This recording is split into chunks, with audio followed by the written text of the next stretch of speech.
Paul and Silas journeyed through Amphipolis and Apollonia, then came to Thessalonica, where there was a Jewish synagogue.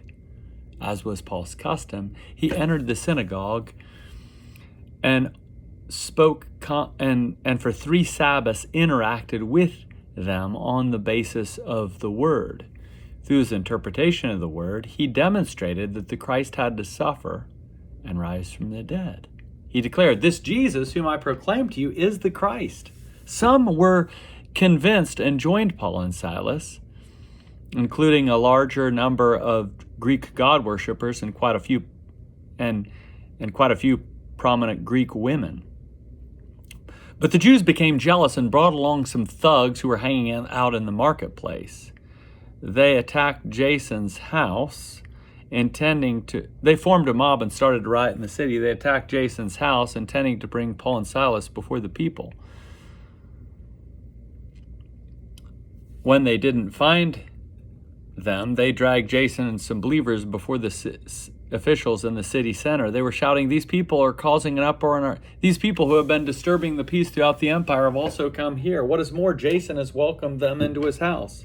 Every one of them does what is contrary to Caesar's decrees by naming someone else as king, Jesus." This provoked the crowd and the city officials even more. After Jason and the others posted bail, they released them. After Jason and the others posted bail, they released them.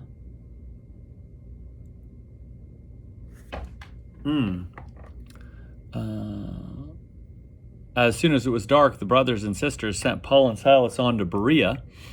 When they arrived, they went to the Jewish synagogue. The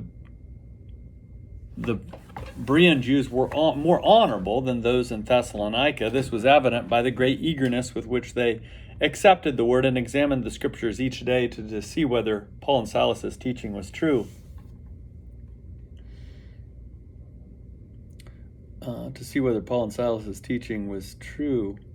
When many came to believe, including a number of reputable Greek women and many Greek men. The Jews from Thessalonica learned that Paul also proclaimed God's word in Berea, so they went there too and were upsetting and disturbing the crowds. The brothers and sisters sent Paul away to the seacoast as soon as it was dark. Is that right? The brothers and sisters, I don't know if that's right. The brothers and sisters sent Paul away to the seacoast at once, but Silas and Timothy remained at Berea. Those who escorted Paul led him as far as Athens, then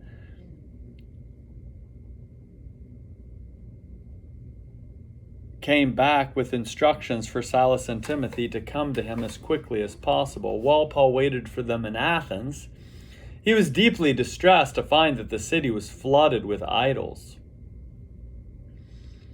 Deeply distressed to find the city was flooded with idols.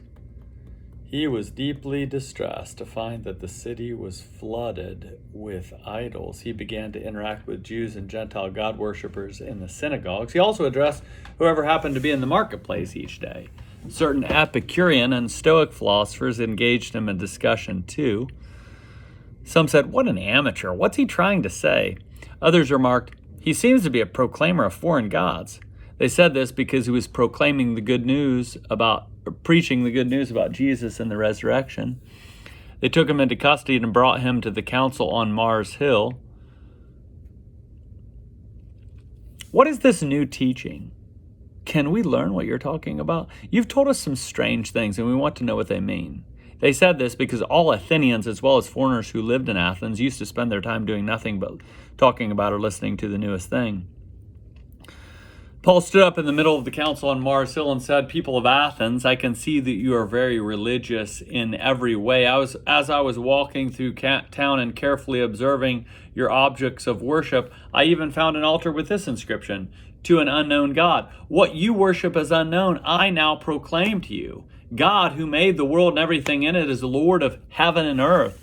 He doesn't live in temples made with human hands, nor is God served with human hands as though he needed something, since he is the one who gives life, breath, and everything else. From one person, God made every human nation to live on the whole earth, having determined their appointed times and the boundaries of their lands. God made the nations so they would seek him, perhaps even reach out to him and find him. In fact, God isn't far away from any of us. In him we live, move, and exist. In God we live, move, and exist. As some of your own poets have said, we are his offspring. Therefore, as God's offspring, we have no need to imagine that the divine being is like a gold, silver, stone image made by human skill and thought. God overlooks these things in times past, but now directs everyone everywhere to change their hearts and lives. This is because God has set a day when he intends to judge the world justly by a man he has appointed. God has given proof of this to everyone by raising him from the dead. When they heard about the resurrection of the dead, some began to ridicule Paul. However, others said, we'll hear from you about this again.